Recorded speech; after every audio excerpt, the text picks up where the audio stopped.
So the idiots on Fox News are now casually musing about ending democracy. They love the idea of banning childless people from voting. Here's what's wrong with America right now.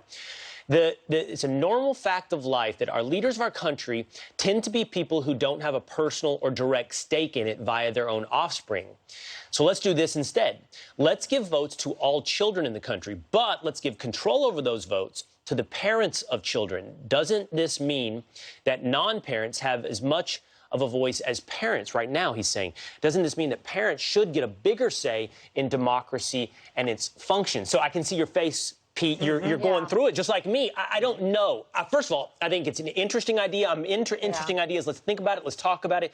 He's saying childless leaders are making decisions that are short-term in mind, not focused on the long-term future health of this country because they don't have a stake in the game.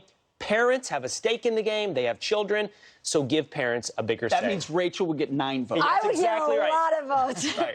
But you know what? I don't know if his solution, I don't know about that solution. That seems not feasible. But I will say I agree with the premise of it, that it is absolutely true that people like AOC, Pete Buttigieg, you can name the left-wing politicians, people who think that we should legalize marijuana because they don't have kids and they don't really have a stake in what that looks like, or don't have the experience enough with children to know what it looks like when you normalize marijuana. By the way, we had a great segment yesterday, the DC police chief saying absolutely marijuana has a lot to do with the rise in violent crimes that we're seeing in DC, and we had an expert talk about how it leads to psychosis, et cetera. Name the issue, and you can see that the people who are pushing this are people often who don't have children. And I agree with him 100%. They don't have a stake in the game. And one of the things that J.D. Vance has been really effective in, why I think the left is going after him, is he is very family-centric. He is going, I want to look at American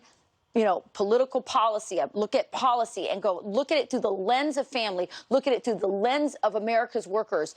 And that frightens the left. That's looking at it through the lens of the actual solution, which is the family unit. That's right. If so many of the ills that we have in our society 100%. stem from that breakdown. Ultimately, I agree with you.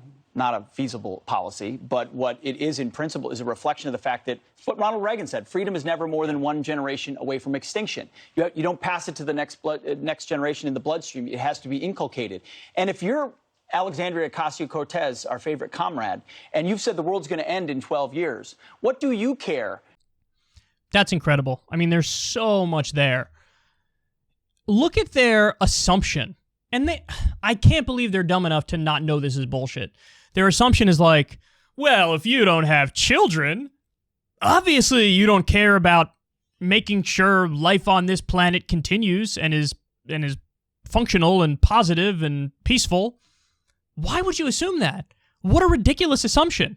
So everybody who doesn't have children is like, mwahaha, I sure would love it if the world ended and there was nothing but pain and misery. Mwahaha. What a bleak, disgusting, narrow, idiotic worldview. That's your experience with people who don't have children, is that they're like, bro, I don't even care about anything. Who cares? If the day after I die, the entire world is blown up by 13 nukes, I don't give a fuck. Who thinks like that? Nobody thinks like that. Obviously, people who don't have children still develop their own ideology and moral code and beliefs on what's ethical and what's not ethical, and they have preferences and things that they think are positive and things they think are not positive, and it's just such a weird assumption. Like, you have to spawn in order to give a fuck about society? I mean, it's just, what they're saying is, hey, we are against democracy. That's what they're saying. We're against democracy. Now, to be fair, they're like, well, I don't know if that's feasible, but I agree with the spirit of it. So then you agree with the spirit of ending democracy. And also, by the way, this is a right-wing version of identity politics. The right-wing version of identity politics is that, the identity of being a parent is somehow supreme to that of not being one. I thought you guys didn't like identity politics. You know, you guys say that all the time when it comes to talking about Black Lives Matter or some group that you don't agree with ideologically. But now you play your own gross version of identity politics and you're flat out, you know, espousing anti-democratic opinions because it suits your narrative. So I like when she says, I agree with the premise of it. Oh, do you? You agree with the premise of banning childless people from voting? You think that's intelligent? Or you agree with the premise of giving more votes to individuals who happen to have kids? Then the whole legalized marijuana thing is hilarious. She says, as if the only reason to want to legalize marijuana is because you don't have kids. No, people want to legalize marijuana because as a substance, it's much less harmful than alcohol, which is legal. You know, marijuana can be something that's a benefit. If the right amount is taken at the right times, it could be a benefit to being an adult, to being a human, to changing your perception on stuff, to, you know, alleviating stress at the end of the day, for example. So I love, the assumption is so annoying. So annoying. To legalize marijuana, the only people who think that is because they don't have kids, so they don't care about the chaos that comes about as a result of it. Then she says, well, obviously weed is tied to the rise of violent crime. The fuck it is. The fuck it is. Anybody who smokes weed knows you just want to watch reruns of sitcoms and eat cookie dough ice cream. Increase of violent crimes.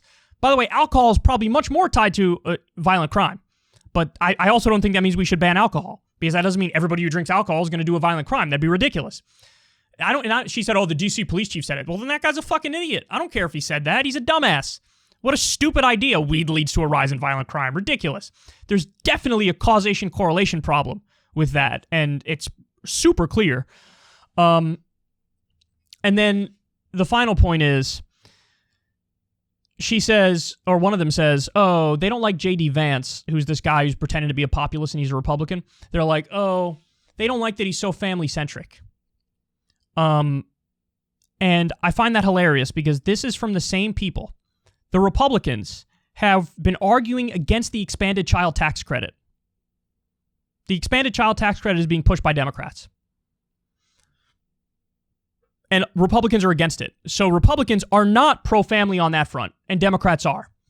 How about paid maternity leave and paternity leave? Who's fighting for that? Who's fighting for paid time off? Who's fighting for that? It ain't the Republicans. Who's in favor of universal child care? I think there was only one in the election, and his name was Bernie Sanders. You guys aren't even for child care. You're not for child care. And now you pretend like, well, he's family-centric. That's why the left is against him. The hypocrisy is endless. The stupidity is endless. And the genuinely terrible ideas are endless. I mean, just casually musing about, you know, having more votes than childless people? What? I mean, it should have been something that's dismissed out of hand, but it wasn't, because they're such partisan hacks that anything that somebody on their side proposes, they're instantly like, yeah, that makes sense.